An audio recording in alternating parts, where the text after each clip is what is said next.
Hi YouTube, Erin here with another sister to sister LARP related video after a long time of being absent for many various sundry reasons.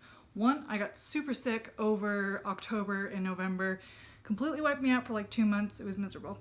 On top of that, I started school for the first time in my life. I am at college, which is really an exciting new step for me, but it has cut into my creativity time quite a bit. But that is okay. We're learning. We're doing good things in the world. So long overdue is this video, the description of my most recent journey to Bicolline for the Grande Bataille 1019. And let me tell you, going back after a year in between of not being able to attend was an amazing experience to go back. I am so glad that I had the opportunity, even though in 2018 my plans fell through and I couldn't go that year. Everything was okay, it worked out as it was supposed to, and this year was, it was incredible. What do you say?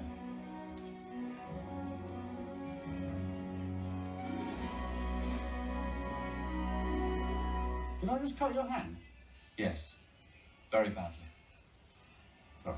So even though this last August is probably going to be my last time going to Bicolline for many years for various sundry reasons of life and finances and whatnot, despite that, I am so incredibly glad that I went this year, and I'm so incredibly grateful for the memories. I'm just gonna hold on to those until the next time I'm able to go, and so those will hopefully tide me over for quite a while. But yes, I am very excited to share things with you today. Traveling there was a little different this time. I went in 2017. I flew on the East Coast with my parents and then drove up to Quebec with them, which I was so grateful for because I'd never been over the Canadian border by myself before and I didn't really want to fly in because it's expensive. So I was very grateful that they were able to come with me for that time. But this time I was either going to go alone or I was going to caravan. So I decided to fly into the East Coast again. Meet up with a bunch of friends, meet some new ones, hang out with some old ones, and we all took a 14-hour road trip.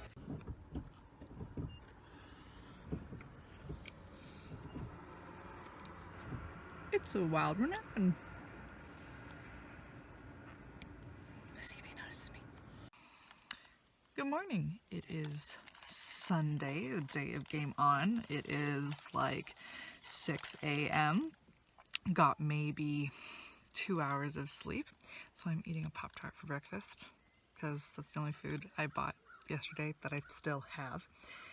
I took a 30-second shower just to rinse my hair off in the sink because not gonna have time to do that when we got in last night at like 2 a.m. I'm really excited.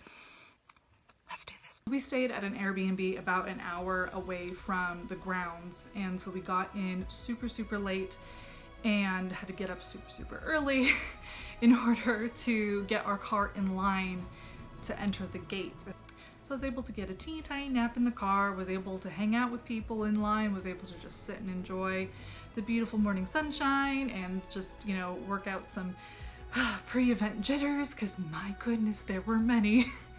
And once we got inside, I got dropped off by my friends. They were in a different camp all the way across the grounds, like, you know, a good, like, it felt like a mile and a half. It probably wasn't even that much, but it felt like it was a very long walk to their camp. So they dropped me off at Ordo, at the Ordo Cervi camp, had some of my stuff there, got my tent ready as much as I could, and I was alone in my tent for a good another 4 or 5 hours afterward because the bus hadn't gotten there yet. I'm the first one here because my group drove, and I don't actually have all my stuff with me because it is in one of the cars that went all the way across town. So I'm gonna go take a little hike. But guys, I'm really good. So yeah, I'll probably show off what my decorum / very much more non-decorum camp setup looks like. So yeah, see you in a bit.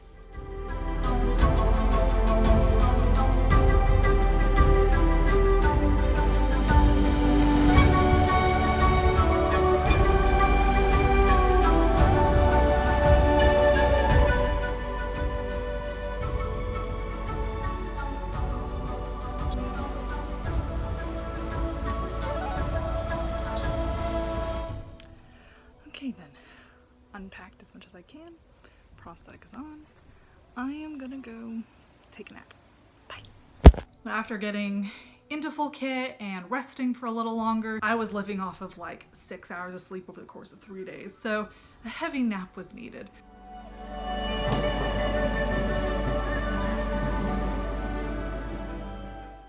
So a couple hours later, people were starting to roll in from their cars or from the buses, and it was so good to finally meet some people for the first time that we talked only over Facebook or Instagram. It was so good to reconnect with people that I'd missed over the last 2 years.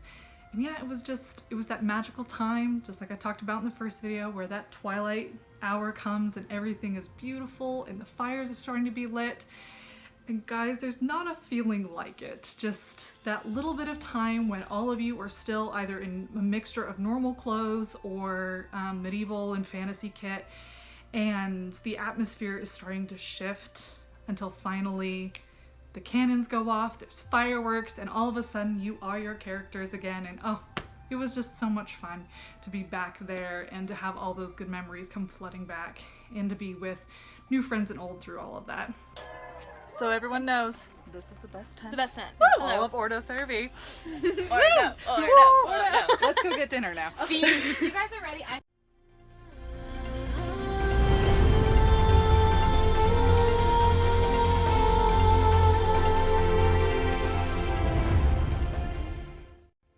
That first night kickstarted it into a whole week of just basically living out the exact same schedule every single day, roughly, with just little bits of variation here and there to change up every single day.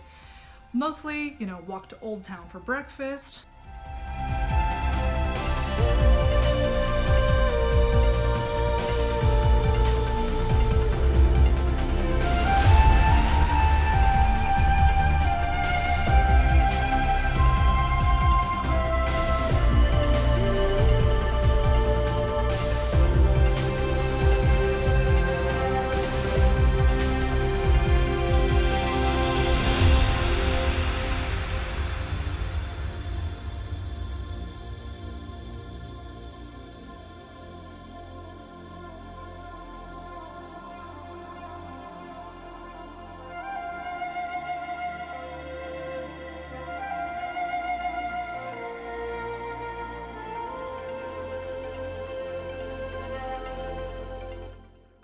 At the Ruffian, walk down to the Fae camp because it's closer to go back to the Fae camp than all the way up those hills back to Ordo Cervi.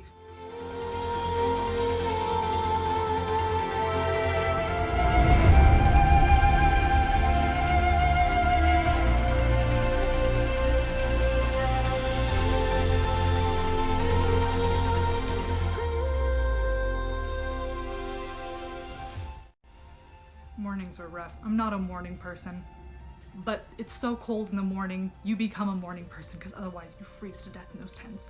Also, the first night, woke up the next morning, the entire tent was flooded because the flaps of our tent weren't put up properly, and so it was just water everywhere. Little lakes in all of our baggage.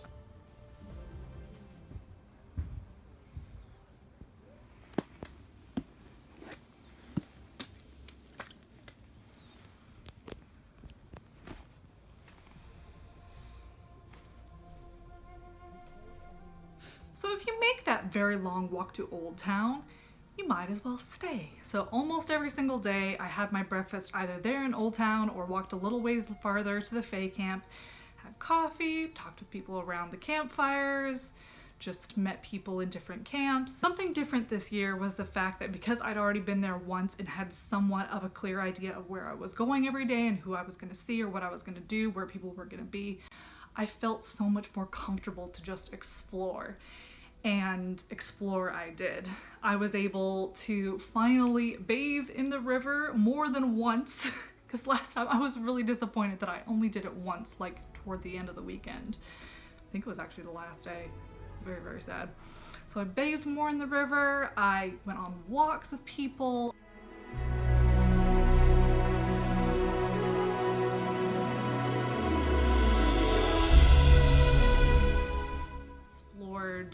the battlegrounds. I'd never been on the battlefield before. I went out at night, I went during the day, went around and saw the King's Tomb and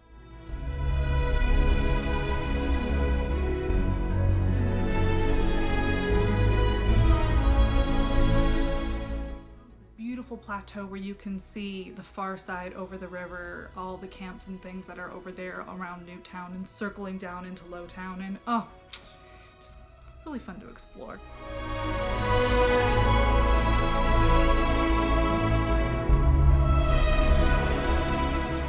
That's usually how I spent my mornings, and then afternoon you're just kind of hanging out, switching around to people's camps and watching the fights or welcoming people back from the fights. Lots of bread was bought and consumed.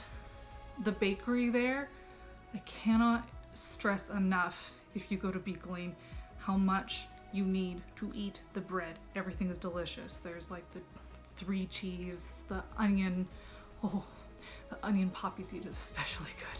And of course the chocolate bread, just all those lovely bits of chocolate just all the way through.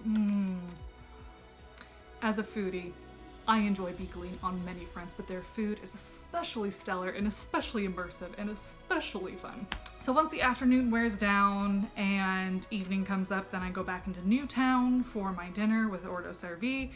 Usually have a Bella's house meeting. I was able to be back in the roleplay house again this year, not in any form of leadership, so I could actually just kind of pick and choose what I wanted to do, where I wanted to be, and I really did enjoy being in the house rather than somewhat responsible for things within the house.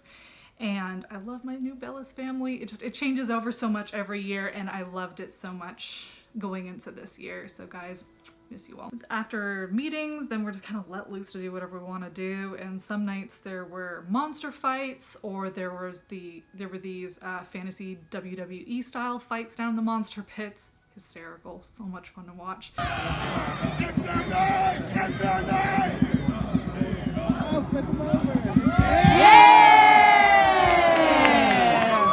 Going around at night is such a different experience from the daytime. There's so many more people because there aren't like half the populace off fighting somewhere. And so it's a whole nother animal at night, and it's so dark and it's so like lit funny with the torches, and there's so much music, and not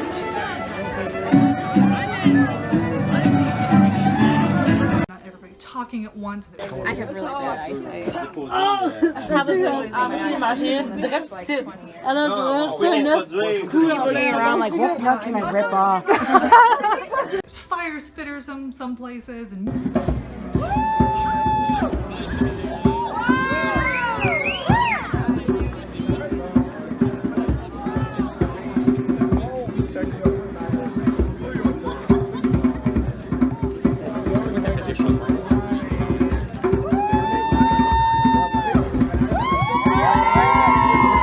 do feel like you're in a whole different world there at night, because even more so than in the daytime, you just forget that you don't live there. You forget that you're not just gonna stay at Bicolline for the rest of your life. It's a long, long walk all the way back to camp, but by the time you get there, you're very tired, your feet kill you, and you're ready to go to sleep as you freeze to death slowly in your little cocoon of death.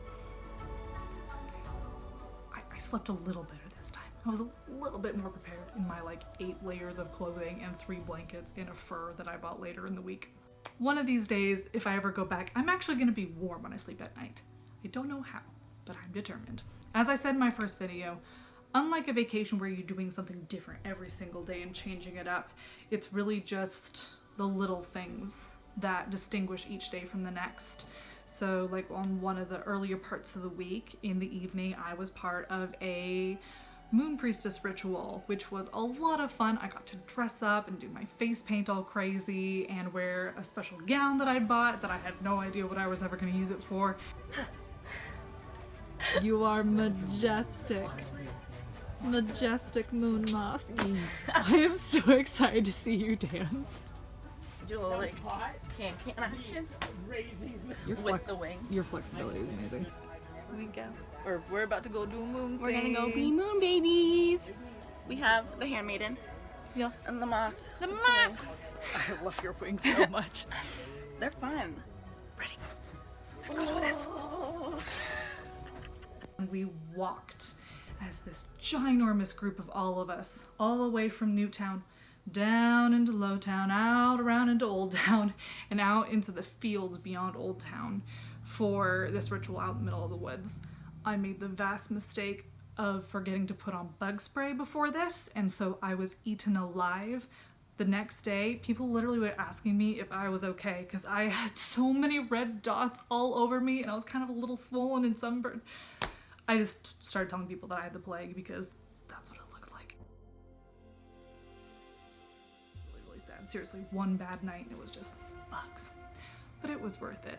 I had a speaking part which was terrifying that I wrote for myself, so really, it's my fault that it was as long as it was and as complicated as it was, but I got through it and it was fun and it was so beautiful that we were all standing around in this big circle, all of us all dressed to the nines, and there were performances that happened, different dances and poetry and artwork, and it was just a fun time for all of us to get to kind of highlight things that we love to do within this community of LARP. Beyond the moon ritual, I didn't actually do any other big events. There was a wedding I know that took place, but I missed that because I was elsewhere across the grounds. There was a tea party that I missed, but there were lovely pictures from it that I got to see. So beyond those events that I missed out on, my favorite memories actually came from the little things I got to do. Like, I remember talking last time about the kids that align the streets near Old Town, that they have their little booths set up with all these things that you can trade. I came prepared this year. So I just got back from trading with street urchins. I got this little tiny Oktoberfest mug. And I think this might be cursed because the kid was literally trying to just shove it at me as I was going away and asking for more. So this gold swan, probably cursed. And look at this tree. It's so pretty. I have so many friends who have decor like this in their rooms and on their shelves and things, and I cannot wait to stick this with my stuff. So that one for sure is coming home with me. It's the swan I still don't trust, so we'll see what I do with that. I still have this. And it kind of, again, the little kid just shoved it at me, and I swear it's cursed, but it's hanging out in my house and that's fine. But other than that, my biggest trade, because I can kind of call it a trade, was later in the week. I was shopping with a gal from the March Wardens. We were walking through town and this big group of the Ratmen, the Skaven, came walking through. And you can hear it because you can literally hear kids crying from down the street as the Skaven come walking through. Those poor people. But they do a good job. They do look very creepy. And one among them is clearly a female Skaven, which I had never seen before. She's got a beautiful little shawl and, you know, she's all a little more prissy than the other ones. So she comes sniffing around me and my friend, and I have a fan out with like little gold leafing on it that she's looking at, and she was talking about, oh, how shiny it was. And then she started sniffing me and saying things like, you don't smell fae, you don't smell human. Trying to explain what it is to be fae touched and not full fae. 'Cause at this point, I've got the full kitty cat ears and the tail and everything. And the Skaven want to eat fae because apparently they taste good, but I don't think that we would taste very good. I don't think I would taste very good. And so I bring out one of the rings that I didn't trade with the kids, and I asked her if she would like the shiny. And she went all agog and she shoved it onto her prosthetic hand. One of those wrinkly big hands with the claws. She shoves it on her finger and manages to get it on there. And ran up to the rest of her Skaven friends, was showing it off and waved goodbye to me. And so I think I possibly traded my safety and my life and to not be eaten, and I traded it for a ring. But anyway, I kind of have a Skaven friend. Possibly. Everyone I told the story to, they're like, you didn't make a friend. And all I could think is, shh, I made a friend.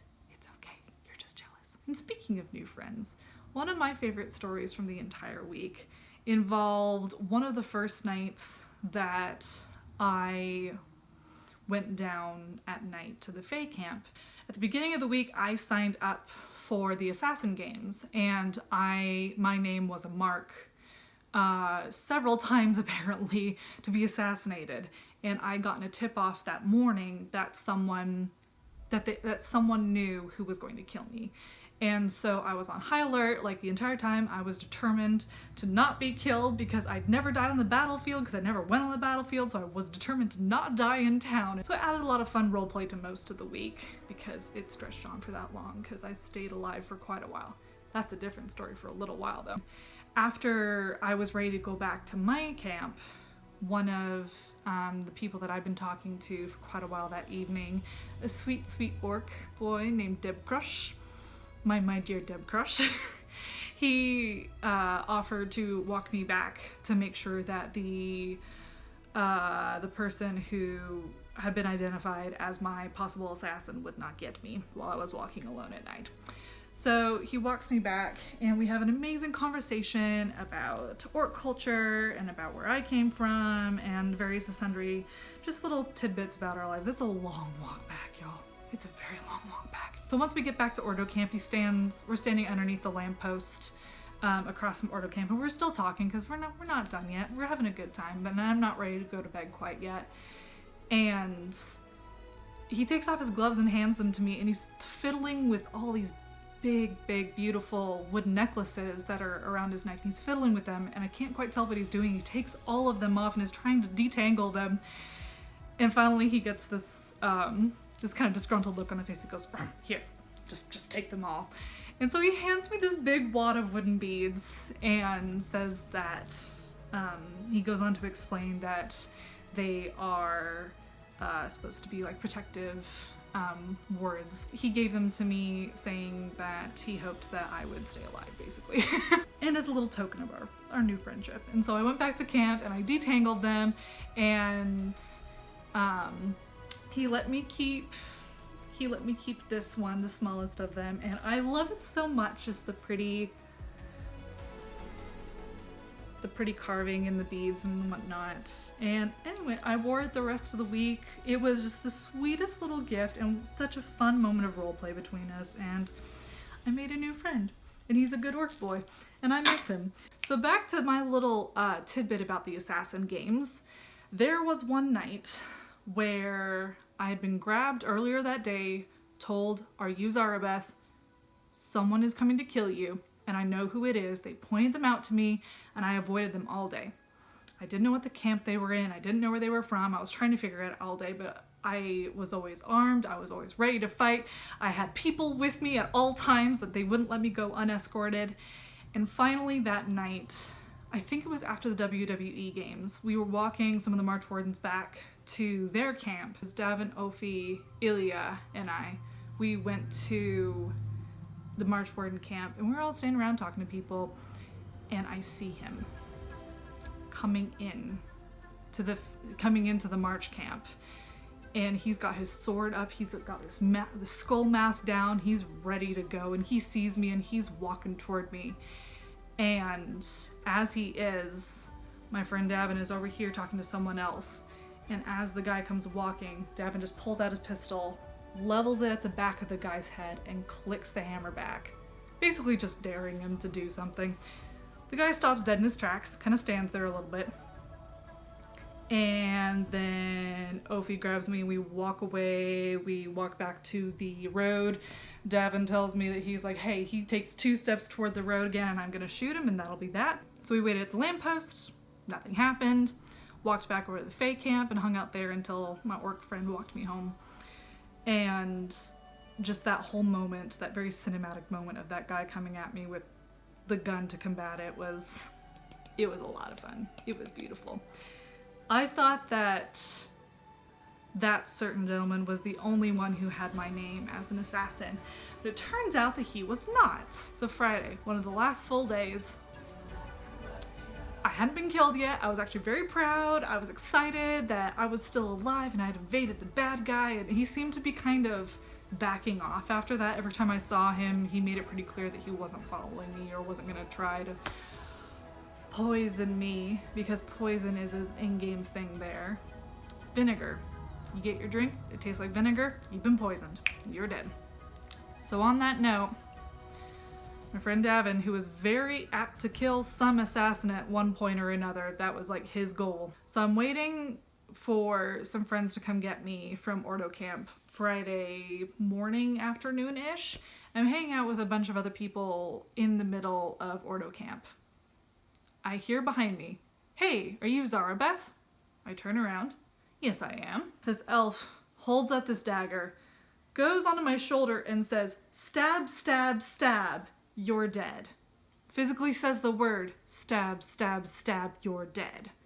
I look at them, mostly appalled that of all the ways that they tried to kill me, I tell them, that would not, you just armed me. My arm is dead. Like, that doesn't kill me. You should have, like, sliced my throat or something. They go, "Oh, okay."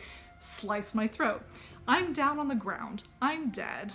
They're just standing there, just hanging out, and all I can think is, oh my word, my friends are gonna come and they're gonna murder you, so, like, you need to leave. And so finally they left, and I had my 5 minutes on the ground. I popped back up. I told people that, you know, I'd been murdered, and Davin was ready for some vengeance. So later in the day, I ID'd the person. I was actually getting my portrait taken inside the Ordo Tavern, and through one of the cutout windows, I had this perfect view of the elf outside. Davin goes outside, has my water horn in hand, and I know where this is going. He goes, and I hear his gun, his cap gun, go off twice, and I look and the elf is still standing. And so Davin says, "Fine, you know, whatever. This is a peace treaty." Hands them the water, which is clearly poisoned. They take the drink, they're down, they're dead. Come back, and I have to clean out my water horn because now it's full of vinegar water. But hey, revenge has been served, and it was best served vinegary. So that is the story of how I died. Stab, stab, stab, you're dead. Of all the ways to go, man. Of all the ways for my first time to go. I don't know if you can hear that.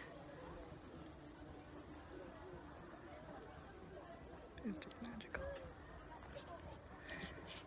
But on one of the last nights, something really special that we got to do is that the Bellis Mama arranged for us to have a gift exchange at the end of the week. And so we spent all week getting ready for that with our secret Bellis sibling, basically. And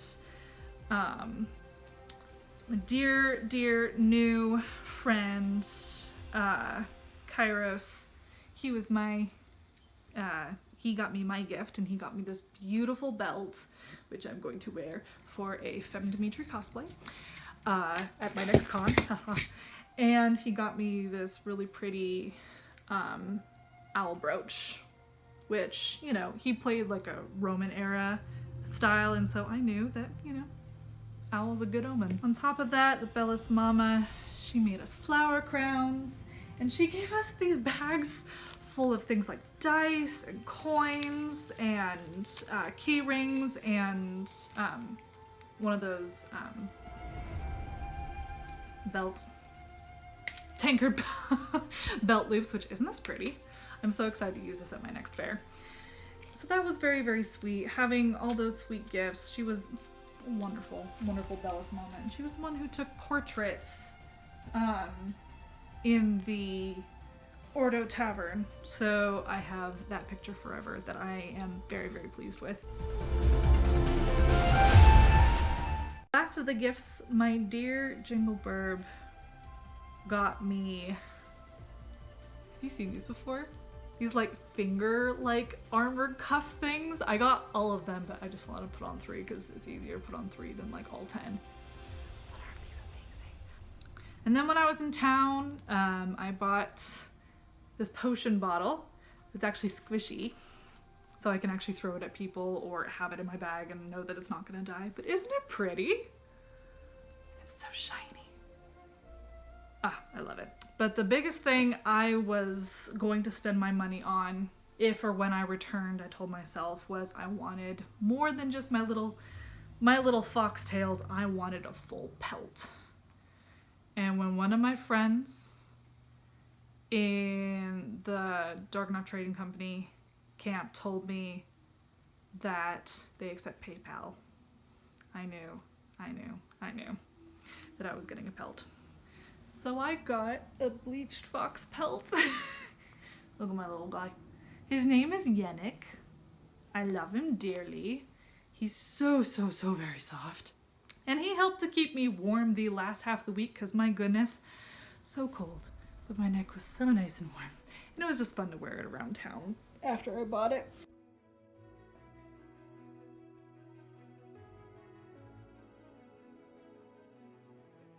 That about wraps up my experience this time around at Bicolline. I got to do a lot more this year as far as walking around and seeing things and meeting people and hang out at other people's camps. Wait, we should actually let it cool off so it like hardens a bit. You let your pie sit for a little bit. Yeah, you let your pie sit a little bit so No, it's better warm. No, it'll still be warm. It's better warm. Except for like 10-20 minutes. No, we don't have the time. No, we for don't that. have 10-20 minutes. Yeah, we'll all die by then. Also, Viscous asked if we could go get some fruit for the GDP. Well, they can GD. No, Scotland it cannot be hidden. Back at 9:30 a.m. And everything we say in between is still part of the title. I felt just so much more comfortable this year, going places, being with people, felt like I could actually live a little more in this wonderful world, even more so than I did last time, because I felt comfortable last time, but now it was just like a whole new place, and it felt wonderful to go back. I was able to get a little bit more footage the day that we left before anybody else was really up, of walking through town and whatnot. It was a lovely foggy morning, and so it was very aesthetically pleasing, despite how it set the mood for how sad I was that we were leaving that day. But in the same, I was grateful then, because then we had the long car ride back to still hang out with people and still to talk about our experiences and to just share the different things that we got to do and come together for that. And then I flew home and I unpacked. What do you think, honey? Is it a hot mess? Yeah, it's kind of a hot mess. It's okay. We're gonna fix it. No, don't eat my tree. And my goodness, I had so much laundry and so many gifts to put places, but each of them just makes me very, very happy to have gone, very happy to have met people and to have gotten to hug people again, and makes me anticipate the next time I get to go, however many years in the future that will be. It will happen someday. So again, it was really nice to go in and to see people again, to meet people finally, to have people come up to me several times a day and say that they recognize me from my YouTube videos. And it was, guys, it was a crazy experience to be recognized, even in the few times that I was, and it meant a lot.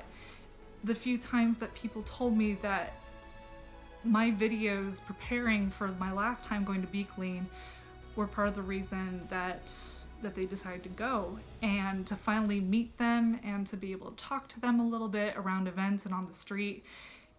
Just thank you. That means a lot to me, because I went because of the videos that I found on YouTube, and I wanted to share my experiences as a newbie. And so to have people in turn come up to me and talk to me because of those videos, just thank you. So with that, without much further ado, sister to sister, out.